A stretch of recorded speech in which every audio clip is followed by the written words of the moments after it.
Hey guys, today I am discuss about Google Keyword Planner, a free keyword research tool. First of all, you log in your Google Keyword Planner account and then search your main seed keyword like headphone set. You can use your related keyword.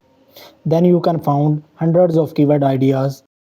Some of keywords are branded keywords like Apple basis. You can find your most related keywords like NLPs and LSI related to your products like noise cancellation headphone, wireless headphone. You can get some most related blog post ideas that rank you on your informational keywords like best headphone in 2025, gaming headphone, etc. You can group them, these NLPs and LSI, use them in your pages, categories and blog posts. These are the search queries that users search on Google, and you can solve the all problems that users search on Google, and you can sell your product benefit, not product. This is the main thing businesses can't do. You can write for product benefits, not sell your product directly. You can add offers like free shipping, cash on delivery, 70% off, 7-day return policy, etc. Want help to improve your business? DM me, like this video, follow for more SEO tips.